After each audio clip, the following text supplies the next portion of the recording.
आम्ही परीक्षेचा निकाल पाहून आलो न अभिनंदनाचा वर्षाव सुरू झाला माझ्यावर. मोटारीतून खाली उतरल्यावर आधी आईला मी बातमी सांगितली निकालाची. त्याबरोबर ती मला देवघरात घेऊन गेली व फूल वाहून नमस्कार करायला सांगितला तिने मला देवांना. नंतर माझ्या तोंडावरून हात फिरवून ती मला म्हणाली, छान झालं बाई, त्यांच्या हौसेप्रमाणे सगळं काही.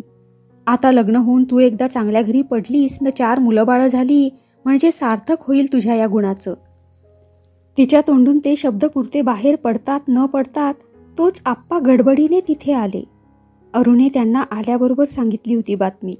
ते हसत हसत मला म्हणाले, काय चाललंय मायलिकीचं हितगुज एवढं देवापुढं बसून. तिनं बहुधा आता लवकर लवकर लग्न व्हावं तुझं म्हणून गंधफूल वाहायला सांगितलं असेल देवांना तुला. केव्हा एकदा नातवाचं तोंड दिसेल असं झालंय तुझ्या आईला. पण BAत मिळवलेल्या या यशाची तड MA पर्यंत पोचवून स्त्रियांची चळवळ चालवायची तयारी केली पाहिजे बरं का पंडिताबाई. नाहीतर सारी विद्या गुंडाळून ठेवून इतर शिकलेल्या मुलींप्रमाणे संसाराच्या गाड्याला जुंपून घ्याल स्वतःला. तुमचं ते प्रेम बीम काही समजत नाही आम्हा जुन्या माणसांना. आम्हाला विद्या, पैसा आणि समाजसेवा या 3 गोष्टी मात्र कळतात. आणि बोलता बोलता ते एकदम आईकडे बघून हसत हसत म्हणाले, का हो, मेजवानी कधी देता आम्हाला तुमच्या लेकीला स्कॉलरशिप मिळाल्याबद्दल. अरे उद्या बोलावं सकाळी तुमच्या साऱ्या मित्रांना, मैत्रिणींना आणि प्रोफेसरांना. इतके बोलून आई त्यावर काय म्हणते ते ऐकण्यासाठी न धावता ते लगेच वर गेलेही. परंतु त्यांचे ते बोलणे ऐकून शास्त्रीबुवांची प्रेमळ पण उग्र मूर्ती उभी राहिली माझ्या डोळ्यापुढे. खरेच माझ्या इच्छेप्रमाणे मी संस्कृतमध्ये पहिली तर आले, पण हे आजचे यश म्हणजे पुढच्या कष्टमय आयुष्याची प्रस्तावनाच समजायची का. आप्पा म्हणाले, आम्हाला प्रेमभीम काही समजत नाही तुमचे. आणि त्यांचे आयुष्य खरोखरीच प्रेमाशिवाय यशस्वी झाले होते साऱ्या बाजूंनी. आईचा सगळा दिवस देवघरात जावयाचा न त्यांचा कचेरीत. आता या घटकेला माझे मन आपल्या बोलण्याने चाळवून ते जे इतक्या घाईने वर गेले ते सुद्धा महालक्ष्मीवर बांधल्या जात असलेल्या एका इस्पितळाच्या इमारतीचे कंत्राट पक्के करण्यासाठी. बाह्यातकारी किती वृक्ष दिसत असे त्यांचे जीवन, पण त्या कल्पवृक्षाचा आसरा लाभल्यामुळेच माझी सारी सुखस्वप्ने सफळ झाली ना. माझ्यासाठी त्यांनी काय करावयाचे शिल्लक ठेवले होते. मग कसे म्हणू मी त्यांच्या आयुष्यात प्रेमाला जागा नाही म्हणून. ते आमच्याप्रमाणे उठल्या सुटल्या प्रेमाविषयी गप्पा मारित नाहीत किंवा त्यांच्या वागण्यात प्रेमाची उचंबळ दिसत नाही म्हणून काय त्यांचे माझ्यावरले प्रेम कमी ठरते का. कदाचित प्रेमाविषयी वाचाटपणा आणि पांडित्य करणारी आम्ही अलीकडली माणसे आम्हालाच त्यांचे पावित्र्य त्यामुळे अंगावर पडणाऱ्या जबाबदाऱ्या कळत नसतील. आमचे प्रेम म्हणजे अधीऱ्या भावनांच्या आंधळ्या कोशिंबिरीचा खेळ. तो खेळण्यात आयुष्य घालवावयाचे की समाजसेवा करावयाची. पण आज तरी या प्रश्नाचे उत्तर देण्याची निकड नव्हती माझ्या मागे. परंतु मनूला दिलेल्या वचनाची मात्र आठवण झाली मला त्यांच्या त्या बोलण्याने. आणि मी तशीच उठून घरी गेले तिच्या. गेले 3 महिने मी सारखी म्हणत होते तिच्या आईला तिला शाळेत घाला म्हणून. पण त्या नुसता उसासा टाकून म्हणावयाच्या, वर्ष झाल्यावर मग बघू. तिच्या शाळेत जाण्याला सर्वात मोठा अडथळा दिनूचा होता. त्यामुळे तिची आईन वडील ते दोघेही त्या बाबतीत काही करायला तयार नव्हती. करत्या सवरत्या मुलाच्या विरुद्ध जाण्याचा हिया कोणत्या आईबापांना होईल. मी आप्पांना सुचवले 1-2दा तिच्या वडिलांशी या बाबतीत बोलण्याबद्दल. तेव्हा ते माझे बोलणे थट्टेवारी नेऊन म्हणाले, तुला सवयच आहे नाही तरी असल्या पंचायती करण्याची पुरी. दुसऱ्यांच्या गरजेला पैसे द्यावे वाटल्यास 4 उचलून, पण अनाहूतपणानं सल्ला मसलत द्यायला जाऊ नये कुणाला. तुला जर मनूच्या स्थितीविषयी इतकं वाटतं तर रमाबाईप्रमाणे सदन काढ तू एक विद्वांसाठी परीक्षेतून मोकळी झाल्याबरोबर. मी 10,000चा चेक फाडून ठेवलाय म्हणून समज तुझ्या सदनासाठी. पण मी अगदी निश्चय केला होता मनूला शाळेत घालावयाचा. त्यामुळे माझ्या मनात आज असा विचार आला की यावेळी जर मी दिनूला जाऊन भेटले तर मला नकार द्यायचा धीर होणार नाही बहुधा त्याला. मला येताना पाहिल्याबरोबर तो हसत हसत म्हणाला, पेढे आणले आहेत की नाही पंडिताबाई. पेढ्यांना काय तोटा आहे दिनू, पण मी की नाही आज काहीतरी मागायला आले तुझ्याजवळ न ते तू मला दिल्याशिवाय आज हलायचं नाही असं ठरवलंय मी म्हणाले. आणि तासभर त्याच्याशी हुज्जत घालून मनूला शाळेत पाठवायचे वचन घेतले त्याच्यापासून. तिथून परत येताना मी तिला माझ्याबरोबर घरी घेऊन आले रात्री आम्ही दोघी अंथरुणावर पडून बोलत असता मनू मला म्हणाली, आज तुझ्यामुळे कबूल केलं दिनूनं मला शाळेत घालायचं अनु, पण उद्या तू लग्न होऊन सासरी गेलीस म्हणजे कसं होईल ग माझं? आणि तिला एकदम जोराचा हुंदका आला. तेव्हा मी तिच्या अंगावरून हात फिरवीत तिला म्हटले, काही काळजी करू नकोस तू मनू, अगदी मी कोणत्याही स्थितीत न कुठेही असली तरी अंतर नाही देणार तुला कधी. त्या दिवशी संध्याकाळपर्यंत किती आनंदात गेला माझा वेळ. सकाळी उठून मी चहा प्यायला खाली आले तो आप्पा आईला काहीतरी वाचून दाखवताना दिसले मला. इंदुप्रकाशचा ताजा अंक होता तो. मला पाहताच ते म्हणाले, याच्यासाठी चालली होती बरं हिची सारी धडपड.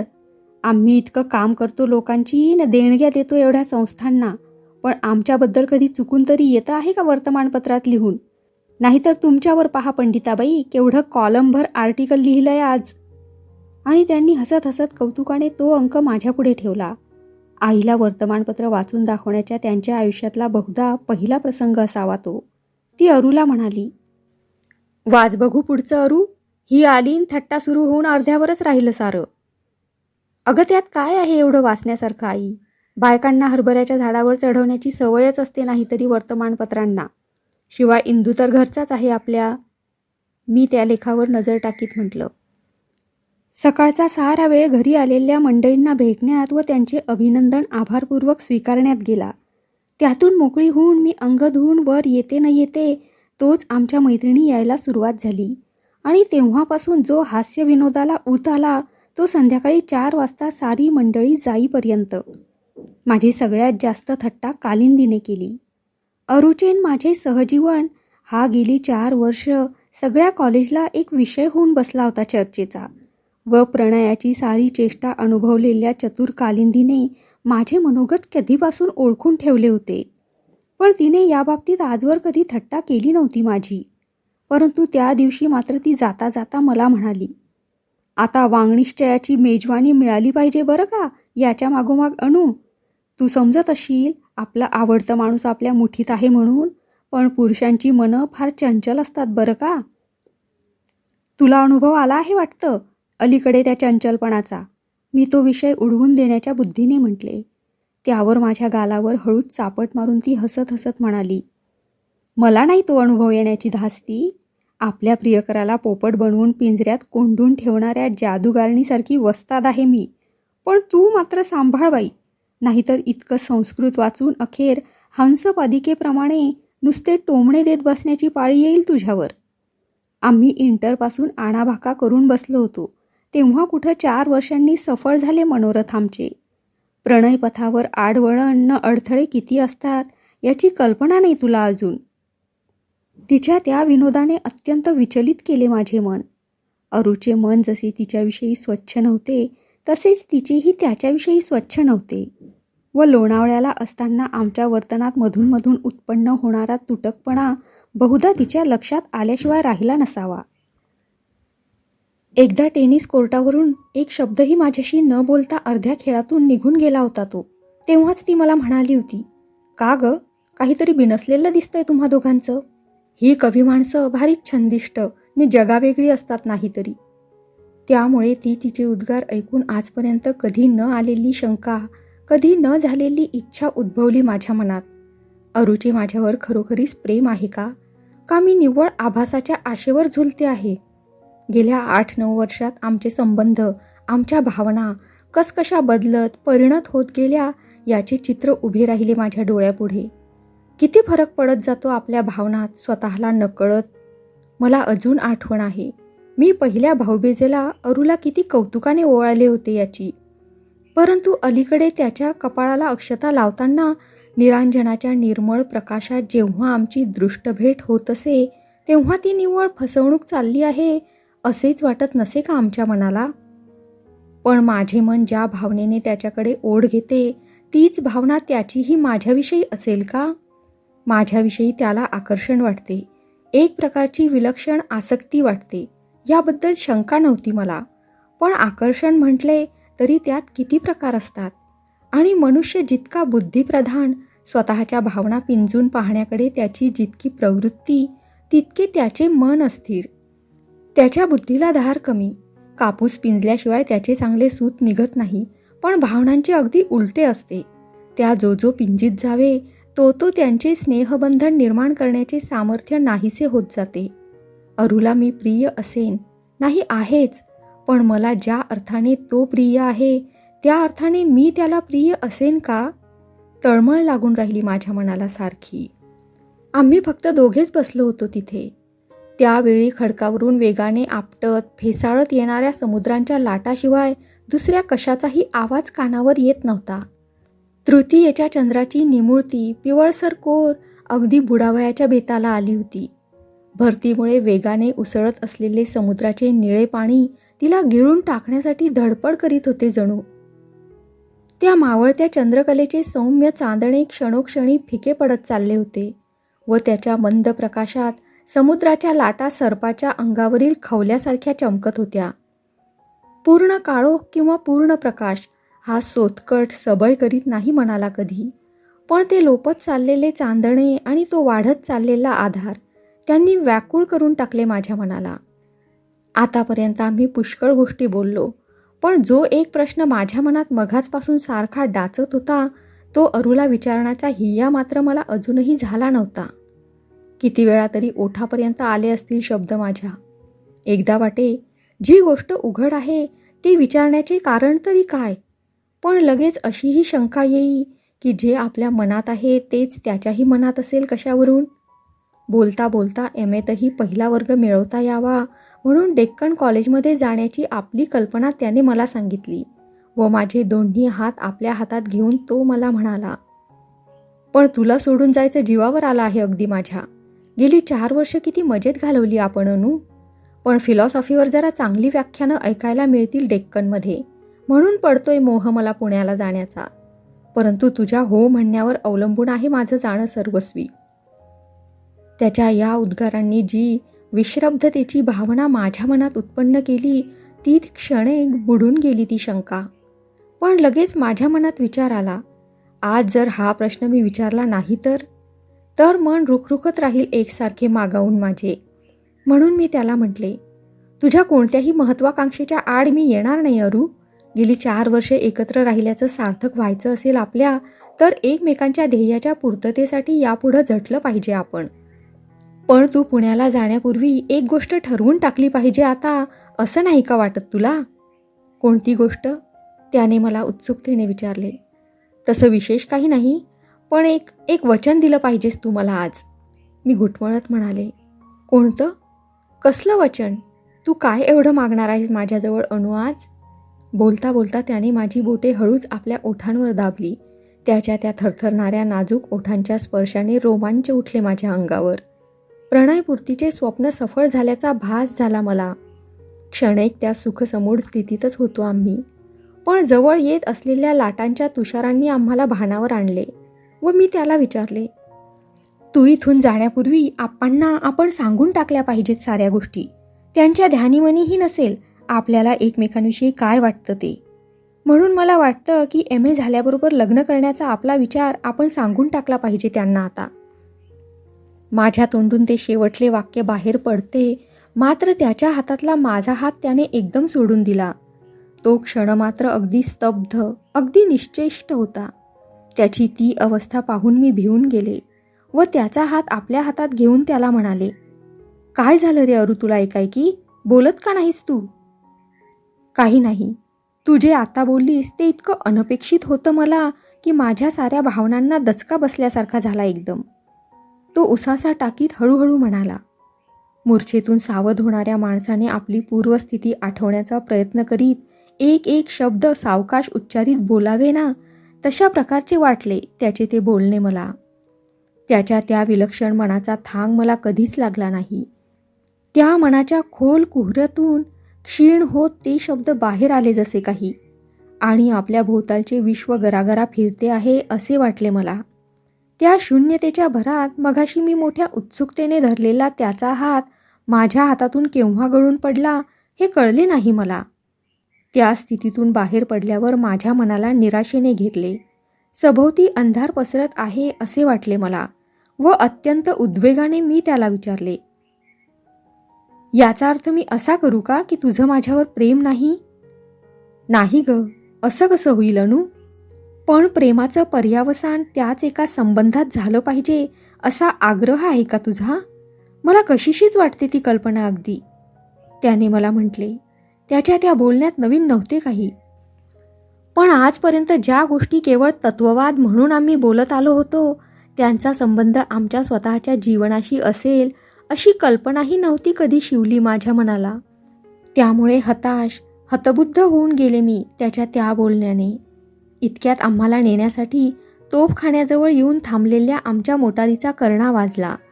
त्याबरोबर माझा हात धरून जणू काही मला उठावयाला आधार देत अरू म्हणाला, मला सांगता येत नाही अनु, मला काय वाटतं ते.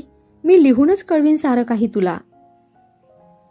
अरूचे ते पत्र, प्रेमाने ओथंबलेले आणि आसवांनी भिजलेले पत्र. तुकडे तुकडे केले त्या पत्राने माझ्या हृदयाचे आणि मीही पण तुकडे तुकडे केले संतापाने त्याचे.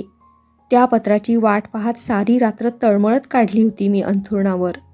पहाटेच्या गार वाऱ्याने माझा डोळा लागला असता केव्हा तरी त्याने हळूच ते टेबलावर आणून ठेवले होते. उठल्याबरोबर मी ते घाईघाईने वाचले व नंतर खाली गेले चहा प्यावयाला. मला बघितल्याबरोबर आई म्हणाली, का ग उशीर झाला आज इतका उठायला?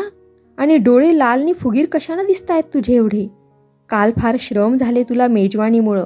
नुकतीच आजारातून उठली आहेस. मी म्हणणार होते तुला एकसारखी वर खाली खेपा घालू नकोस म्हणून. तिच्या त्या बोलण्याने भडभडून आले मला अगदी. जगातले प्रेमाचे सारे झरे जरी आटून कोरडे पडले तरी हा मायेचा झरा हा नाही कधी मला दगा द्यावयाचा असा विचार मनात आला आणि अश्रू उभे राहिले माझ्या डोळ्यात. पण ते दिसू दिले नाहीत मी तिला व कसाबसा चहा एकदाचा संपवून वर आले. अरू माझी वाट पाहत तिथे बसलेला होता. टेबलावर त्या पत्राचे कपटे पडलेले व त्याच्याकडे पाहत तो बसलेला. त्याला कल्पना तरी होती का की आपण काय केले आज याची? जर असती तर त्याने असे पत्र लिहिले असते का? प्रेमाच्या आश्वासनांनी काठोकाठ भरलेले होते ते पत्र. शेलेला जर प्रणयाचे तत्वज्ञान विशद करावयाला बसवला असता तर त्याने सुद्धा कदाचित इतके सुंदर पत्र लिहिले नसते. पण उपयोग काय होता त्या साऱ्या आश्वासनांचा? तान्हेल्या हरणाने धावत धावत मोठ्या आशेने सरोवरापाशी जावे, न खारट पाण्याला तोंड लावण्याचा प्राणांतिक प्रसंग त्याच्यावर यावा, तशी माझी अवस्था झाली ते पत्र वाचून. पत्र लिहिताना त्यावर ठिकठिकाणी पडलेले त्याचे अश्रू. त्यांनी जागोजाग शाई पसरून गेली होती. पण त्या अश्रूंनी माझ्या मनाचे सांत्वन करण्याऐवजी उलट त्याचा दाह वाढवला मात्र. वळिवाच्या पावसाने नाही का मोहर झडून जात न जमिनीला भेगा पडत? ढोंग, सारे ढोंग. इतके जर प्रेम आहे याचे माझ्यावर तर हा माझ्याशी लग्न करायला का तयार नाही? हा काय विचित्र प्रकार आहे प्रेमाचा? माझ्या मनात एकवार शंका आली, मनूवर तर याचे प्रेम नसेल ना? आणि लगेच मी त्याला तसे विचारलेही.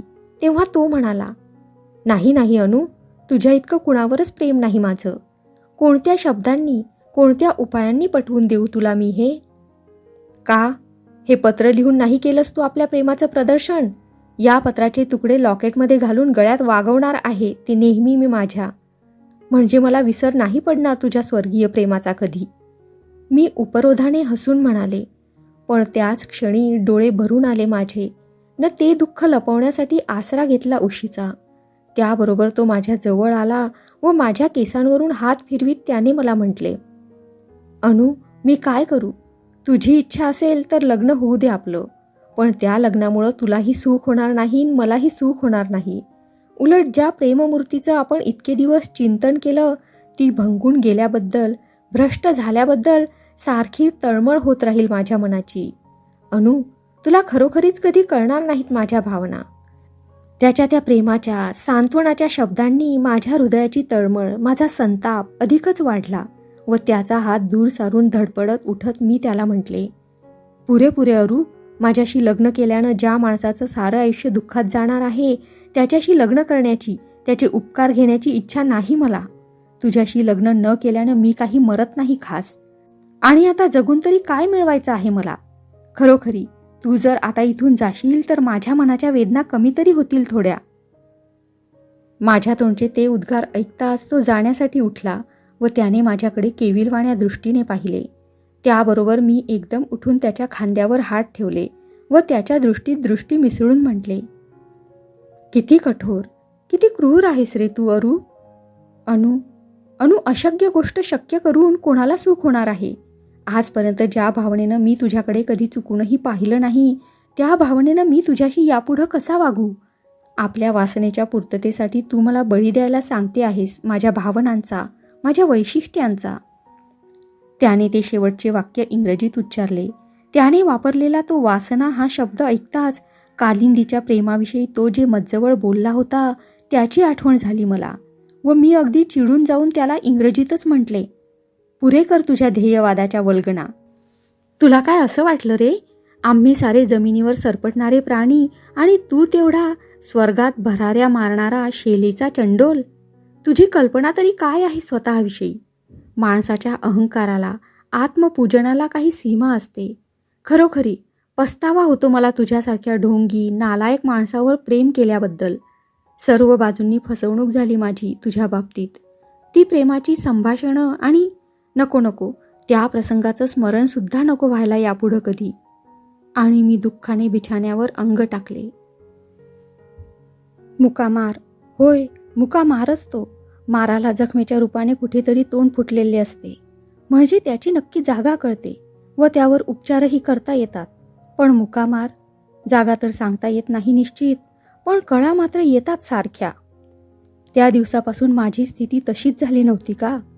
आईच्या कुशीत तोंड लपवून तिच्या हृदयावर डोके ठेवून मनसोक्त रडावे असे कितीतरी वेळा वाटले असेल मला. पण जगातल्या कोणत्या एका व्यक्तीपासून आपले दुःख दडवून ठेवण्यासाठी जर मला सतत धडपड करावी लागली असेल तर ती आईपासून. आई, तिच्या प्रेमासारखा उबारा आणि निवारा जगात दुसरा कोणता तरी असू शकेल का. जगात तेवढेच एक स्थान असे आहे की जिथे हृदयातल्या साऱ्या दुःखांनी मुक्तकंठ धाय मोकलून रडावे. पण मी अशी हतभागी की तो आसराही मला धाव घ्यावयाला उरला नव्हता. माझे दुःख तिला क्षणोक्षणी दिसत होते, पदोपदी जाणवत होते. माझ्या डोळ्याभोवती पडत चाललेली काळी वर्तुळे, माझी अन्नावरून उडून गेलेली वासना, माझे खोलीला आतून कडी लावून दिवसभर बसणे. मी केव्हाही खाली आले की ती माझ्याकडे कावरीबावरी होऊन टकामका पाहायची. पण तिच्या मनात काहीही आले असले तरी ती बिचारी मला काय विचारणार. मी किती झाले तरी प्रौढ, शिकली सवरलेली, विद्वान मुलगी. गेली 4 वर्ष मी ज्या जगात स्वच्छंदाने वावरत्न विहार करीत होते त्यातल्या धाडसाची न धोक्याची त्या माऊलीला काय कल्पना. त्यामुळे वासराच्या यातना बघून त्या दूर करावयाला असमर्थ असलेली गाय जशी त्याच्याकडे पाहत दीनवाणी हुंबारते तशीच अवस्था झाली होती तिची. पण माझा तरी काय इलाज होता. माझे दुःख जरी कदाचित मी मनाचा हिया करून तिला सांगितले असते तरी ते तिला पटले असते का. तो प्रसंग घडल्यानंतर दुसऱ्याच दिवशी अरू जेव्हा पुण्याला जाताना तिच्या पाया पडला तेव्हा ती त्याला म्हणाली, अणूचं लग्न ठरलं तर वेळेनुसार अभ्यास सुद्धा टाकून आलं पाहिजे बरं तुला, तयारी करायला. तिच्या लग्नामध्ये होमात लाह्या टाकायचा आणि जावयाचा कान पिळायचा हक्क आहे तुझा अरू. तिने मोठ्या प्रेमाने आणि कौतुकाने उच्चारलेले ते शब्द. ते कानावर पडताच मला जो हुंदका आला तो मी पाठमोरी उभी असल्यामुळेच तिच्या लक्षात आला नाही. अशा स्थितीत माझ्या मनातलं दुःख मी तिला सांगण्यात काय अर्थ होता. उलट ते सारे अत्यंत चमत्कारिक, अभद्र वाटले असते तिला, न माझ्याविषयी कदाचित शिसारी मात्र उत्पन्न झाली असती तिच्या मनात. म्हणून तिच्यापासून माझे दुःख चोरून ठेवण्याशिवाय दुसरी गती नव्हती मला. मी खाली येताच हातातले काम तसेच ठेवावयाची ती आणि माझ्याकडे सारखी पाहत राहायची. अशा रीतीने 3-4 दिवस वाट पाहिल्यावर तिने काहीतरी निरोप पाठवला कालिंदीला. कारण एक दिवस मी चहाच्या वेळी खाली आले तो आई तिच्याशी हळूहळू बोलत बसलेली दिसली मला. एरवी कधी ती घरी आली तरी चालीरीतीचे काय 2 शब्द आई तिच्याशी बोलेल तेवढेच. तिला कालिंदी खाली घरात वावरलेली चालत नसे फारशी. पण त्या दिवशी ते अगदी अनपेक्षित दृश्य दिसले मला. परंतु मला पाहिल्याबरोबर कालिंदी झटकन उठून हसत हसत माझे हात धरून म्हणाली, पुन्हा तब्येत बिघडून घ्यायचा बेत दिसतोय तुमचा बाईसाहेब. आत्ताच काकू सांगत होत्या मला की तू दिवसभर खोलीत वाचित बसलेली असतेस सारा वेळ. MA पहिलं यायचं प्रतिज्ञा केली असली म्हणून काही एव्हापासून पुस्तकात डोकं खुपसून बसायला नको बरं का. पुढं सार्वजनिक कामात पडल्यावर तुझी भेट आम्हाला आधी चिठ्ठी पाठवून घ्यावी लागेल हे जाणून आहोत आम्ही. पण आताच इतकी दुर्मिळ होशील असं वाटलं नव्हतं मला. मला एकही शब्द बोलण्याची संधी न देता ती आईला म्हणाली, तुमची काही हरकत नाही ना काकू? मी आज हिला आपल्याबरोबर घेऊन जाणार आहे माझ्या घरी. पण ती तयार आहे का यायला ते तर विचारशील की नाही आधी? आई चहा कपात ओतीत म्हणाली. तिच्या कबुलीची काय गरज आहे? मी मुळी चहा घेतल्याबरोबर माझ्या मोटारीत घालून घेऊन जाणार आहे तिला, ती म्हणाली. आणि खरोखरीच तिने मला कपडे बदलायला लावून आपल्याबरोबर स्वतःच्या घरी नेले.